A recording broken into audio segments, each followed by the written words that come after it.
Les, can you hear us? Could you do the 16 times? Yes, ma'am. All right, are we good to go on your end? Yes, ma'am. All right, thank you, sir. Good afternoon. I hereby call this agenda review meeting of the Nacogdoches ISD Board of Trustees by video conference to order. The quorum of the following board members is present. Myself, Vice President James Matoya, Here. Secretary Mindy Winslow, Here. Leah Beth Abt, Here. Dr. Tyrell Grovin, Here. Mr. Farshid Naramont. Here. And Reverend Irvin is joining us now. Perfect timing, sir. Perfect timing. Thank you all for being with us today. On March the 16th, Governor Greg Abbott granted a request by Attorney General Ken Paxton to temporarily suspend a limited number of open meetings laws to the extent necessary to allow for telephone or video conference meetings in response to the coronavirus. In accordance with those suspended rules, we certify the following. Notice of this meeting has been posted online for at least 72 hours. We do have a quorum in attendance at this meeting by video conference. We are meeting using Zoom software application, which allows two-way communication for members of the public. As we would at any in-person meeting, members of the public who followed the instructions on the meeting notice for registering to speak during the public comment portion will be given that opportunity. If you would like to provide comment at a future meeting conducted by video conference, please follow the instructions on the meeting notice. All other meeting procedures will adhere to board adopted procedures to the extent practical. An audio recording of this meeting is being made and will be available to the public at a later date.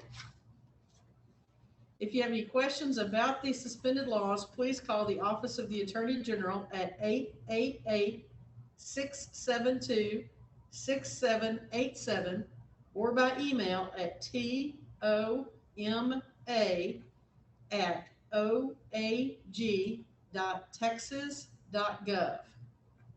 As a reminder, this is an agenda review meeting. No action will be taken today. That brings us to item 2 on our agenda, public comment. We did not receive any requests to address the board as outlined in the meeting notice. So we will move on to item 3, agenda review. The consent agenda. Were there any questions or comments regarding the board meeting minutes as presented in our packets? Hearing none, we will move to business office reports. Ms. Barbrick, are you with us today? Yes, I am. Well, good morning, or well, good afternoon. Good afternoon, President Fitch, board members, Superintendent Trujillo. I'd like to begin with the budget amendments, and those begin on page 27.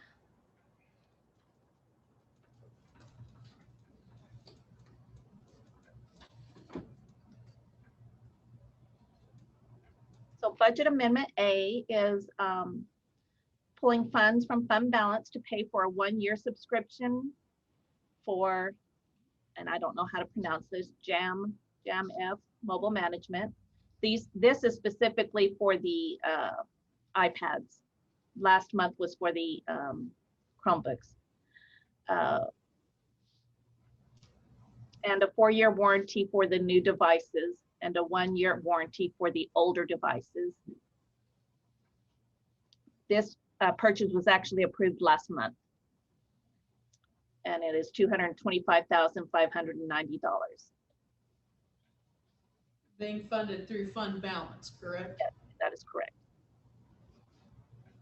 Budget amendment B. This is pulling funds from fund balance for unspent construction 81 funds. And this was specifically for what we were calling the principal project. I thought it was done, but it was completed in August. So I need to pull it from fund balance. Budget amendment C, transfer BQJ funds to pay for learning materials. They're pulling from their transportation budget and putting it into their instruction budget, $8,000. Budget Amendment D, transfer BQJ funds to pay for reading materials. They're pulling from their curriculum and staff development budget and wanting to put it into their instruction budget, $5,759.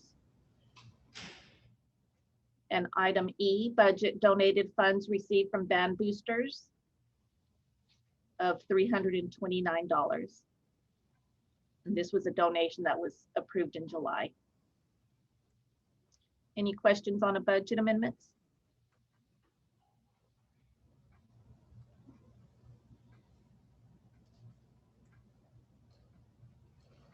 All right. I'd like to move on to gifts and donations, which you will find beginning on page 33.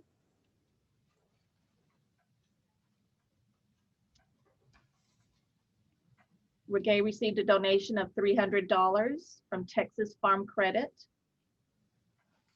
School supplies from the Greater East Texas Community Action Program and from Kroger. The high school received a donation of Sonic soft drinks for the school staff from Christopher Trotters. And communications received a donation of $500 for convocation prize drawings from PBK.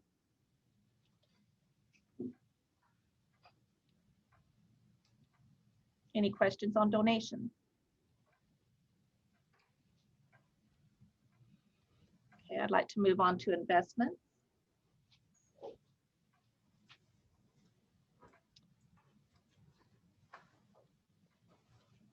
So the major thing in investments is we invested in $5 million back into Texas Class Investment Pool.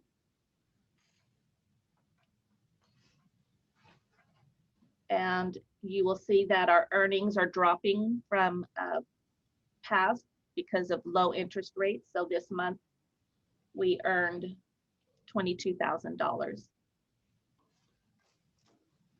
Does that interest rate look like it might go back up in the next few months, or does it look No, like it it's pretty steady? Doesn't? No.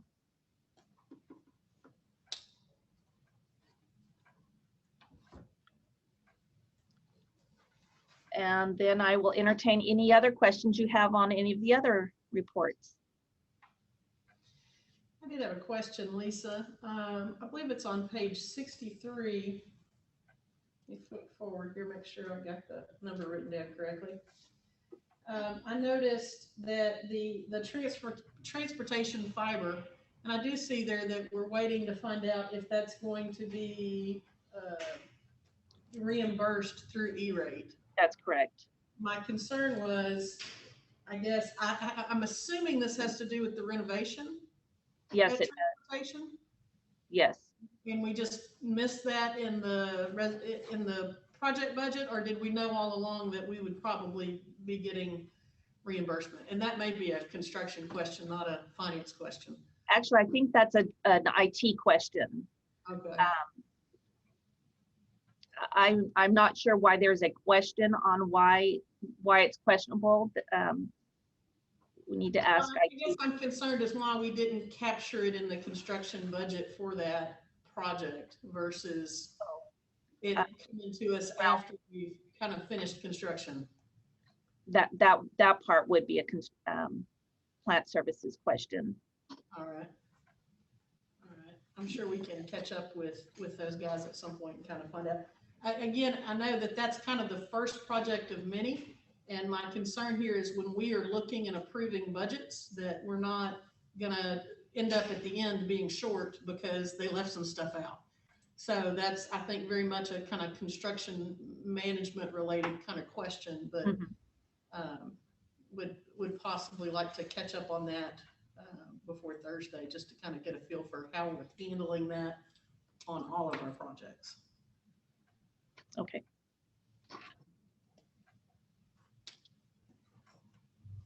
Any other questions?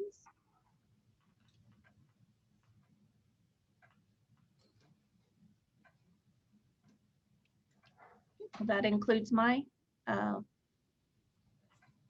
my reports. All right. Thank you, Mrs. Barber. All right, that's going to bring us to item 3, purchases over $25,000. Item A is Home Depot Pro. Mr. Martin. Good afternoon, President Fitch, board members, Dr. Trujillo. Administration is requesting that the board approve a purchase of polymer shapes desk shields that we purchased for all of our classrooms across the district as well as our offices for the amount of $165,738.50. These shields have been delivered to the campuses. They're sitting in our classroom and offices, and I believe Dr. Trujillo did a demonstration for you all of what those shields look like in our last meeting. I'll be happy to answer any questions you all may have. Mr. Martin, you kind of skipped out at the very beginning. I'd hate for you to hit rewind and hit that information at the beginning again. We missed a little bit of that information. Oh, okay. I think it was last board meeting, administration showed you a 3-fold polymer shaped desk shield that we were going to purchase as an emergency purchase and get to every classroom across the district. They are desk shields. They have a plastic shield and they are trifold. Administration is requesting your approval of the purchase for the amount of $165,738.50. Any questions for Mr. Martin regarding the desk shields? I have a question, Mr. Martin, on the consent agenda, the summary. Could you tell me how many those shields we're buying? I don't see it. 5,000 in, Dr. Grovin, 5,030 shields. Okay, but it's not there on the consent in that action sheet. When I opened it, it just gave me, we're buying this and this is what it costs. Oh, yes, sir. I'm sorry about that. On the very next page, we provided the quote, the detailed quote, and it shows there that we purchased 5,030 shields at $32.95 per shield. Okay. I have some more questions about this. What has there been any trials to see by other people in other school districts that you've checked into where these are effective for student safety and for student learning? No, sir. These were brought to the administration's attention actually by our principals. Our campus principals brought these shields to our attention. We went out, looked at them. We did a little bit of research online about the shields, and we wanted to get ahead of the curve of the supply and demand. So as an emergency purchase, we followed the advice of our principals, and we went ahead and purchased these shields. Okay, you said you did a little bit of research online. Where did you find this, and what did you put in? Because I could not find these. I could not find any study, any review, nothing. Because the name didn't come. I couldn't even find it on the Home Depot website. So where did you find information about this? Because I want to find that and look at it myself. Home Depot Pro, Correct. which is a different division, I guess, of Home Depot, and it is labeled as Corona Guard School Desk Solution. I couldn't find it using that. I couldn't find it at all, even on their website, much less a review. Okay. One thing interesting we found out about the shields is when we make the purchase or looking at pursuing them, Mr. Martin, who was it? Was it Dallas ISD or Fort Worth that had over $1 million purchased with regards to the same? Yes, sir. I believe it was Dallas. Dallas, where we were looking at purchasing getting the black ones, but the black would not come in time to have them in front of the kids and the teachers. So with a phone call, we were able to switch the color to white, and they gave it to us within days. So But some of the districts that are using it, for instance, this Dallas ISD is this particular one that they use. And they've ordered, my understanding is over $1 million worth of just these trifold shields that they have. Mr. Martin, if you can get that information from the vendor, and any information we have, we could give that to the board, and then they can. Yes, sir. There's probably a possibility that Home Depot did not update their Facebook. That's a possibility of that. There are two concerns I have. One is safety, and two is effective student learning. Do you know what a fomite is, Mr. Martin? A fomite. Fomite. Fomite. Yeah. No, sir. Okay. A fomite is something that is like a reservoir for infection. Okay. So if you have a ball in a little nursery and one kid is sick and they play with the ball, then the next kid that plays with it, if it's not clean, gets sick. So if we're going to have these could be considered fomites. Number one, if they're sitting on the desk, if you look at the picture on that sheet, they don't even fit on those desks, much less on our desk. I've been in the pre-K reading and K and first grade, and these are too big for the tables and the desks. They'll only fit on one side because they're too large, at least the ones that is shown in this picture. So if they're sitting on the desk, who's going to clean the desk? How are they going to clean the desk? Are they going to move these, clean them, and put them back? Then that means they've touched everyone. So I've got a lot of questions about this medically. That are these going to cause more harm than good?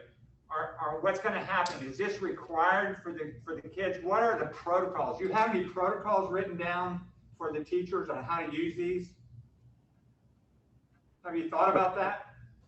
Yes, sir. We have thought about that, Dr. Grovin, and we are still in discussions with regards to the cleaning and protocols for the shields. We know that they're going to get knocked off the desk and they're going to hit the floor. So who's going to clean those? The teachers and the aides are there to teach students. So how's that going to be handled? Where it's contaminated, now what happens? I think we need to look through this whole process instead of just spending money to buy something that possibly is not proven to be effective, okay? Just because we can buy them, that's good. There's a lot of school districts that can't afford to buy the regular stuff, and we're going above and beyond. But if it's not utilized, then this is a lot of money.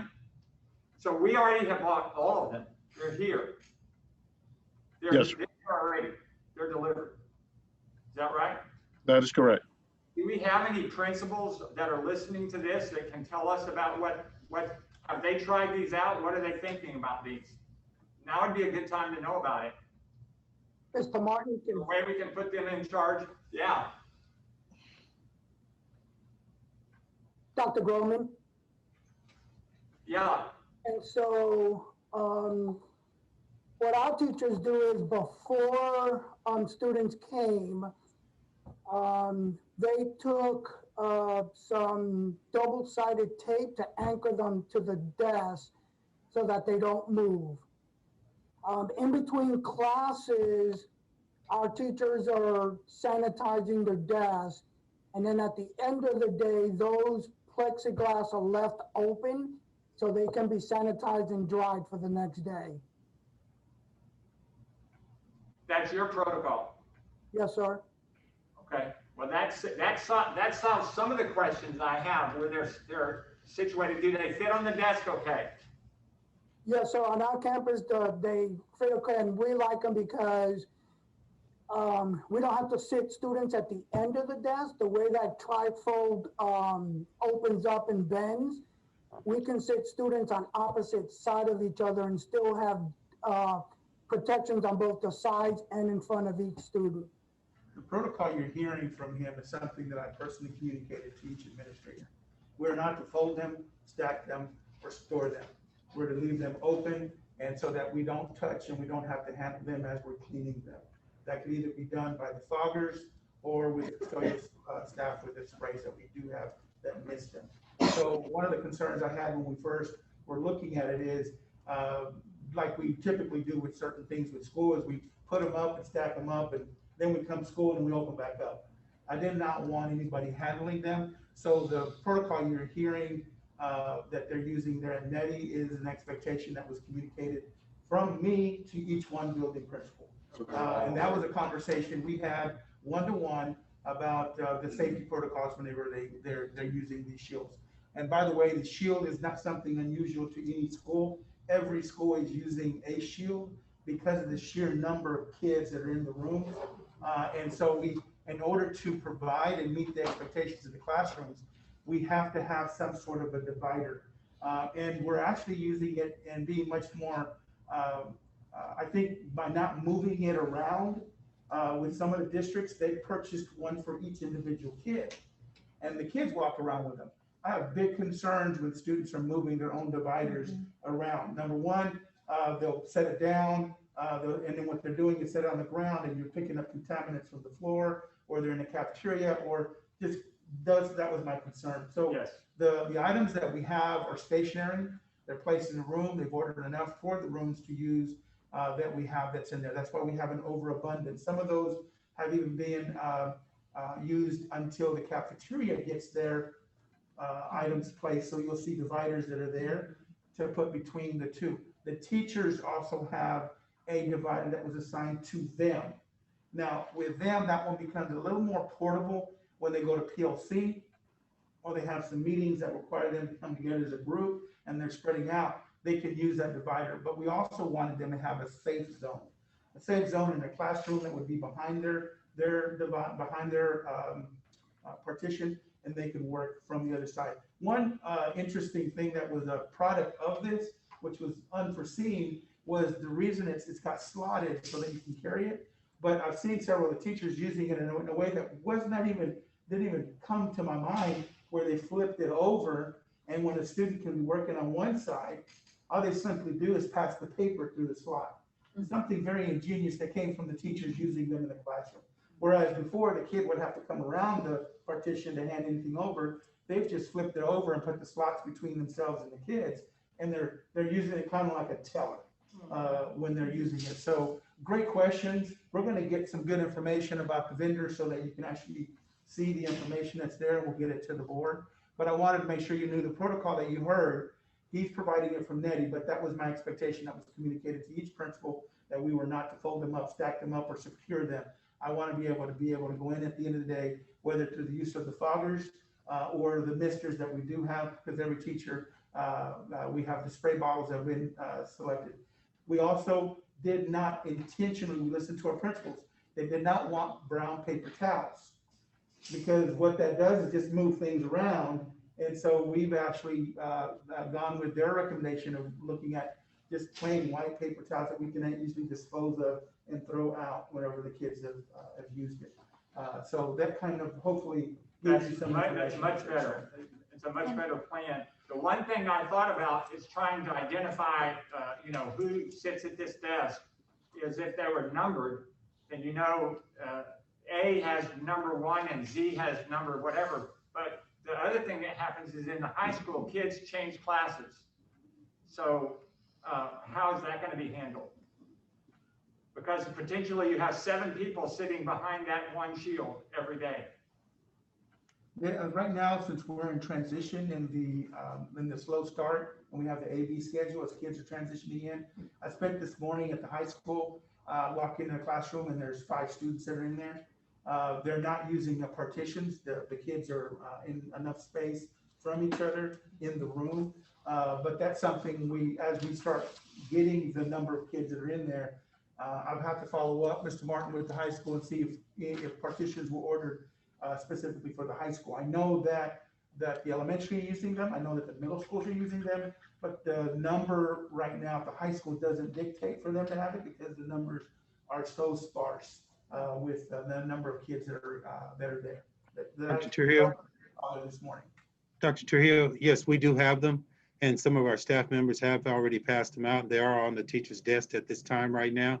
We are establishing with our team, administrative team, the protocol that we're actually going to use. So we have passed them out, but at the moment right now, what we're doing is the custodians go through, and as they come through at the end of the day, they're cleaning them as I speak.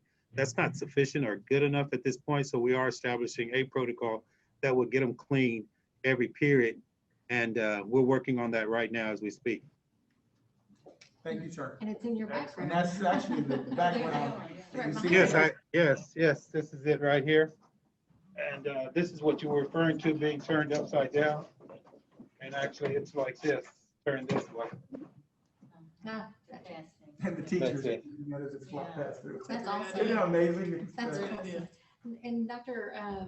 Roman, and in my admitting department, my outpatient area, we have a plexiglass.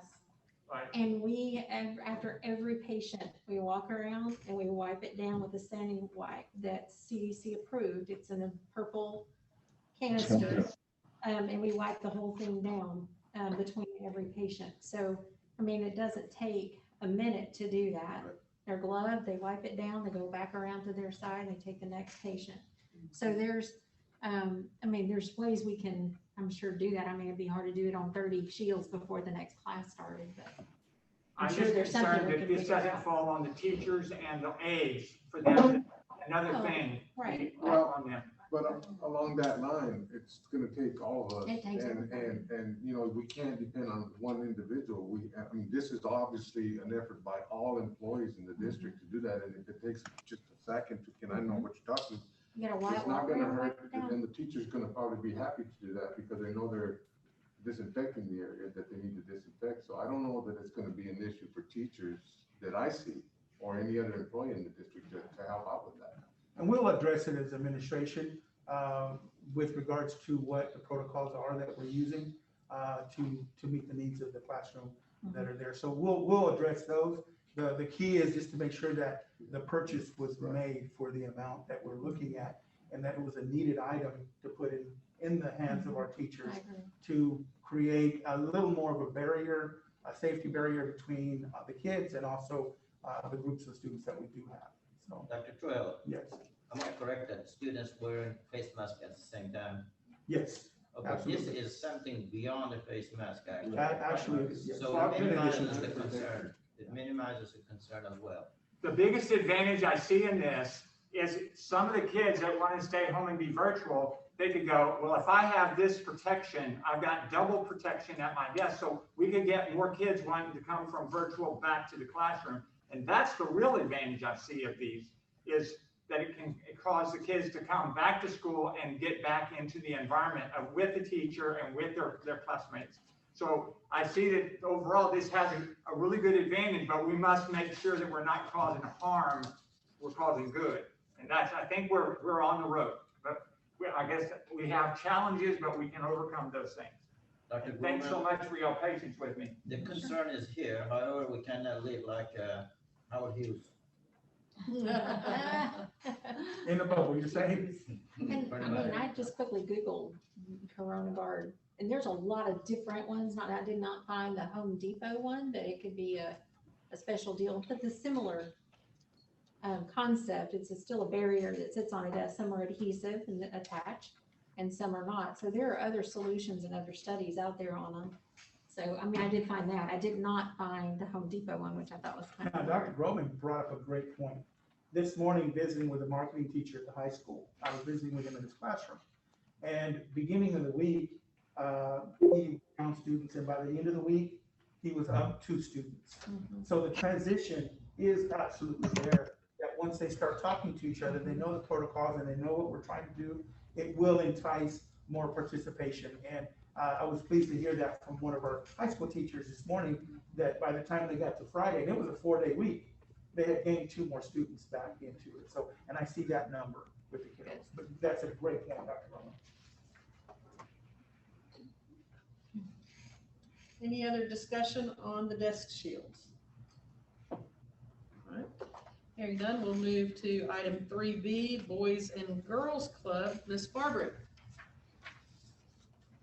Good afternoon again. This is our annual request for the rental of the boys and girls pool at $35,000 for the year. I have a couple of questions. First, for that $35,000, is that access every day of the school year, including summer? I don't know that answer. Mr. Allman may know it, and I believe I saw him earlier. Are you there? Yes, I'm here. I'm not sure about the summer hours. That's a good question. I know that it is available to our boys and girls swim team each day, 7 days a week throughout the school year. But the summer, I'm not sure about that. I'm assuming that it is because we have club swimmers in the summer that are our high school swimmers. Our high school coach, Coach Grovin, she doesn't coach them in the club stuff in the summer. She coaches some of the younger kids. But our high school kids do continue swimming there in the summer. So I think it's an annual thing. Now, I don't know if they're limited on days in the summer, but I know they continue to use it. The other question I had was that $35,000 also include for our students that utilize that facility to have like lockers to put their stuff in and stuff while they're there utilizing it? Does that include that? Yes, they do have access to changing rooms and restrooms, yes. Thank you. Yes, sir. That contract also allows us to have meets and district meetings. Right, I saw that. Yes. And by the way, is the price has changed or is still the same, Coach? Are you aware of that? I'm sorry, I didn't hear the first part of your question. The rental, $35,000, is the same thing they paid last year? Yes, sir. Because when I negotiated, they told us they're not going to change it until 10 years. So You negotiated very well. It hasn't changed. It hasn't changed in my short time here. But I'm not sure the history of that. I don't know what it was 10 years ago. Do you remember? yes, sir. 35? 2018. Okay. Because 2017 I resigned. The contract was signed at that time. Cool. I will follow up on that and make sure that I'm telling you correctly, but I know that it didn't go up from 1 year ago. It's been $35,000 for several years now. Good. Thank you. So when Reagan was on the swim team, the staff there were great partners. Anytime there was an issue or we had all of our meets there, they were fantastically to help meet the needs of the district in any way possible. Usually would have a staff person on hand during all the meets just in case there was anything that was needed. Any other questions regarding the Boys and Girls Club contract? Hearing none, we will move to item 4, the second reading of the TASB policy update.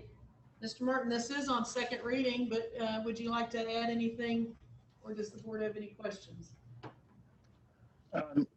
President Fitch, not at this time. If the board has any questions, I'll be happy to answer. Mr. Martin. Yes, sir. On FD local admissions, page 1 of 3.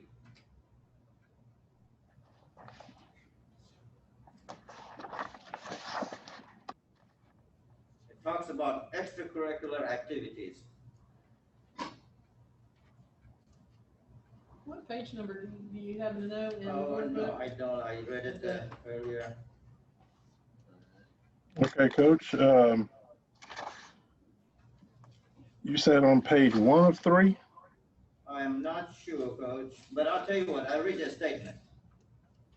Okay, it says, if a minor living apart, the superintendent shall determine whether a minor student living apart is present in district for primary purpose of participation in extracurricular activity. Yes, sir. Okay, Does that superintendent allowed to override the UIL residential policy? No, sir, I would say no, not the UIL. Because I know Coach Allman will tell you there is gonna be a lot of meeting concerning those issues. No, sir, I would say no, that the superintendent cannot, in that case, override the UIL. The UIL is the governing body. Very good, thank you. Mhm.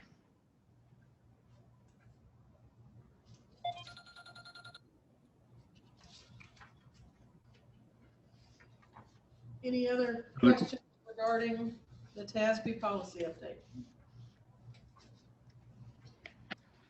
Hearing none, we'll move to item 5, the district improvement plan and campus improvement plans. Dr. Hill.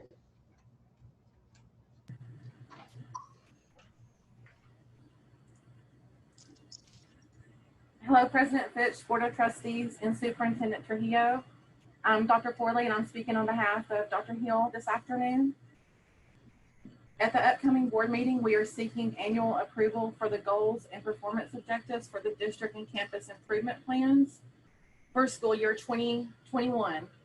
The Texas Education Code 11.251 states that the Board of Trustees shall ensure that a district improvement plan and improvement plans for each campus are developed, reviewed, and revised annually for the purpose of improving the performance of all students.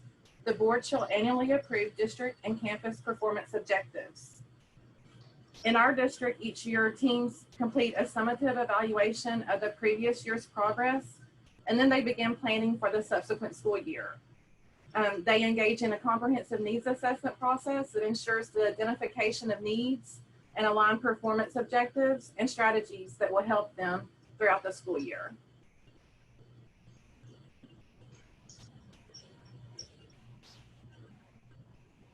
Please let me know if you have any questions. Dr. Corley, in looking at page 846, for example, and board book, it's 846. I believe it's the first page of the district plan where it's, because it lists goal number 1 and then performance objective 1 and performance objective 2.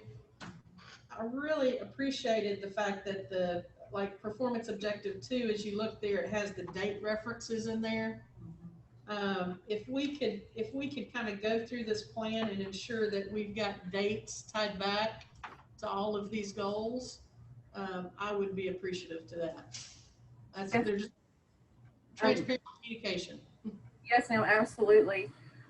In regard to the lack of, state assessments last spring, and in light of the remote instructional delivery models that we have, we can certainly go back and make sure that not only the district improvement plan, but the campus improvement plans, that we have specific dates that really target those performance objectives. Thank you for that. In light of that, I know that it's not required on the performance objectives, but some schools in the performance objectives, after they stated what the objective was, they kind of gave a hint of how they plan to achieve it. And I know that's not required, but for those schools who did that, thank you. I really appreciate it. I know that they've all thought through that and have a strategy, but I appreciated being able to see what they plan to do. That was very helpful. Yes, ma'am. Each plan will have identified strategies that are aligned to those performance objectives, and we annually post the finalized plans that includes those strategies on our district website. And I'm anticipating that those will be available by the end of this month for sure.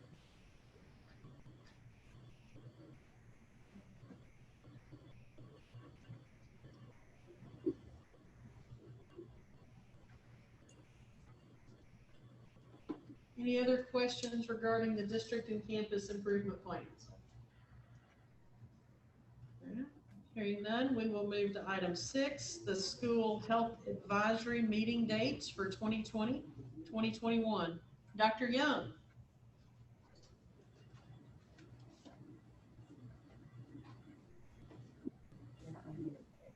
There you are.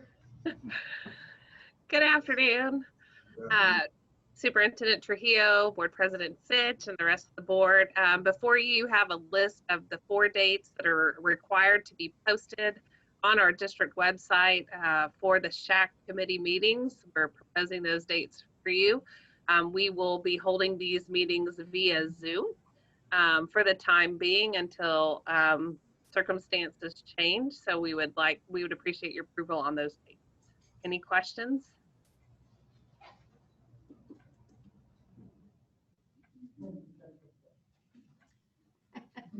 I'm gonna go with no. Okay. Thank you. I would ask, I don't believe we've seen anything on appointees to the SHAC yet. Will that be coming to us? Yes, ma'am. So that will be your, after we hold a preliminary meeting, which is what we did last year to make sure that those who are appointed really want to be and understand what the purpose of the SHAC committee is and what the commitment is. And then we will send your appointees following the first meeting. Okay. Thank Dr. you. Young, that just brought up a question for me. How do you send out an email to all employees and We canvass the principals as well as some of the community contacts that we have, as SHAC is required to have a large community base as well as a parental base, and so we ask the principals to recommend parents from their campuses. Okay. So if you have anybody, let me know. Okay. Any other questions? All right, hearing none, we'll move to item 7, revised TTest appraisal calendar. Mr. Martin. Thank you, President Fitch. This is just a matter of housekeeping, board. We have made some changes to the appraisal calendar in order for it to align with the instructional calendar that we have changed a couple of times this school year. Specifically, just changes in timelines with regards to appraisals and evaluations. For instance, if you take a look at the bottom, we've changed the October 14th date to the 13th. The December 1st date to November the 30th, and January the 6th to January the 5th. All of these now align with the latest approved instructional calendar. I'll be happy to answer any questions you all may have.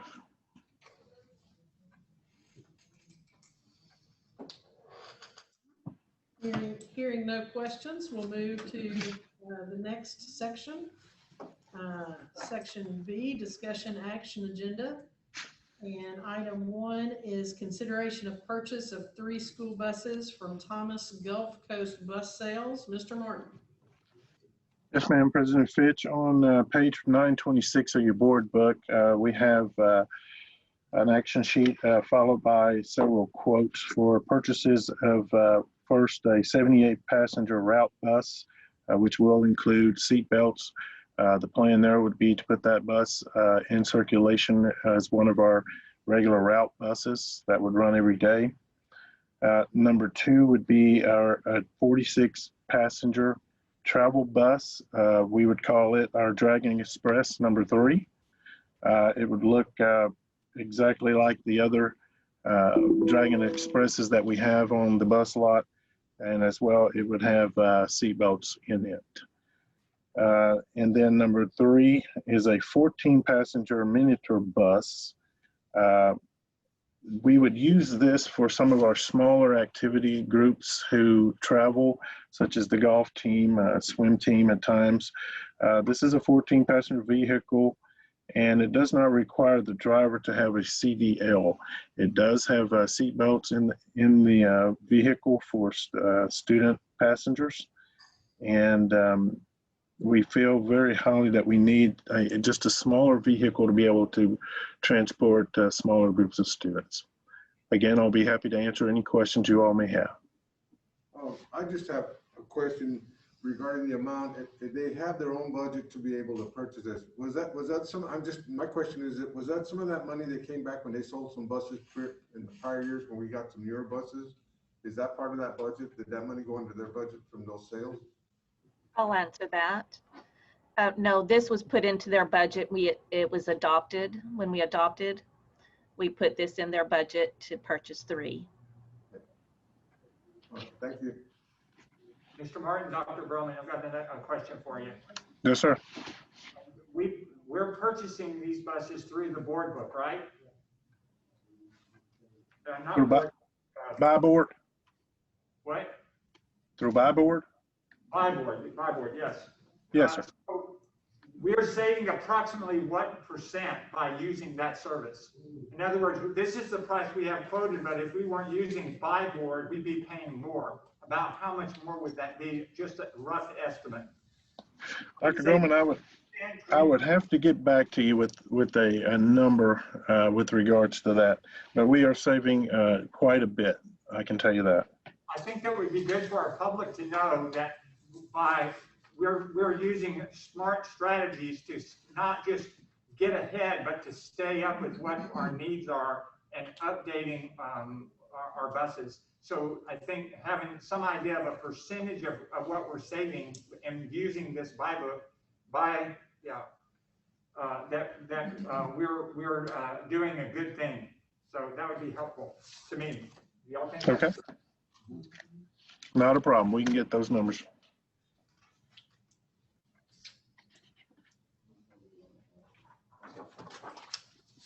All right, any other questions regarding the bus purchase? All right, hearing none, we'll move to item B2, consideration of renovation plan and letter of support for the old university building renovation project. Mr. Martin. Thank you, President Fitch. I'm going to introduce Ms. Sharon Bradbury. She is the Nacogdoches Federation of Women's Clubs Renovation Committee Chair, and she will present their request for permission from Nacogdoches ISD to renovate the old university building. We yield the floor to Ms. Bradbury. Thank you, Mr. Martin, Dr. Trujillo, Mrs. Fitch, President Fitch, and board members.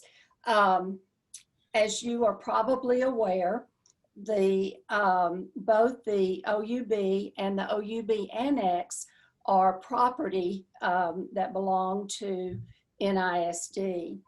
The Federation of Women's Clubs has been the trustee of the OUB for the last 65 years. During that time, we've had numerous improvements made to the building, and our board feels now that we are ready and need to embark on another renovation plan.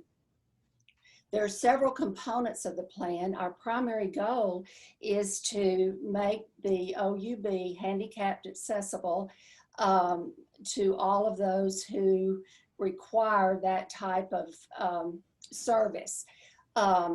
If you have been in the OUB, you know that the only access to the second floor at this time is through the stairway in the front. The stairway is difficult, in many instances not safe for people to get upstairs. And we've seen over the last couple of years that many people come in the door and just shake their head and keep going. They just cannot or will not even attempt to go up the stairs. So we have been working for over 2 years now on developing a plan that will provide access to the second floor. We worked for an extended period of time with Milton Moore, who is a retired engineer here in Nacogdoches. And the plan that he helped us develop would include an elevator to the second floor, but we're immediately faced with doing anything to that building, historic building, that would impact the historic integrity of the building. This is the same building that's been standing since 1859, and we just don't want to see any changes to the building itself. So our plan includes, with your permission, to have an elevator put in the annex And the only impact that would have on the OUB would be to remove a window on the first floor and a window on the second floor for the elevator doors to open. We also need handicap restrooms. 2 would be preferable, but at least 1, and that would also be located in the annex with your permission. But there are other things that need to be done. We need to update our electrical and plumbing. Those of you that have driven by on Mound Street see all of those electrical boxes and wires attached to the OUB annex, and those would all be put inside the annex and for safety reasons. We also would like to update and improve our handicapped walkway from the side of the building into the building. And we've got some damage in the ceiling upstairs that we'd like to get corrected as well. But the main reason that I am speaking to you today is to request in writing permission to use the annex for our elevator shaft and the remainder of that building for the restrooms and a meeting room and storage and those kinds of things. Are there any questions? Excellent. Thank you so much for making time to be with us today, Ms. Bradbury, and for taking on this very significant project. Thank y'all so much. Thank That is you. a very important building in our history in Nacogdoches and the only one of its kind in Texas. So we appreciate all the Federation does to maintain it. Thank you.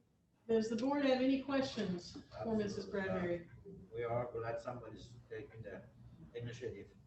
Yes, thank you. Thank you. Thank you. Thank you. Thank you very much. Ms. Fitch, is it okay if we move this item into consent? You're reading my mind. I was about to ask the same thing. Does anybody have any reservation about moving this item to the consent agenda? By all means. Wonderful. Well then, Holly, if you will move item B2 up into consent for us for Thursday's meeting. Thank you very much, and thank you for the opportunity to speak to you. Thank you. Thank you for being here today. All right. With that, that's going to take us to our executive session. Get our, oh, yes, sir. Are we going to move the thing about the shields to get the report on that is that going to be on the action agenda, or is that going to be approved on the consent agenda? The Home Depot Pro. We can, at your request. Does anybody have any concerns about moving that They're to going to the give us action information agenda? on that. All right. Moving the purchase of the shields to the action agenda for discussion. All right, Holly, if you will move item 3A from consent to action agenda for Thursday. All right, the board will now conduct an executive closed session to discuss the items posted on our agenda pursuant to the following provisions of the Texas Open Meetings Act and is allowed by Texas Government Code sections 551.071, 551.072, 551.074, and 551.129. No, excuse me, no voting will take place in the closed meeting. Any action the board wishes to take as a result of discussion in closed session will take place after the board reconvenes in open session. It is now 12:55 p.m. I would anticipate the board will not come back into open until 1:30 p.m. or later.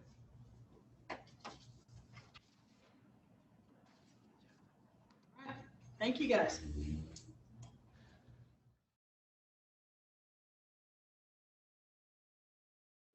Water every week. Okay, Ms. Fitch, you can restart when you're ready. Thank you so very much.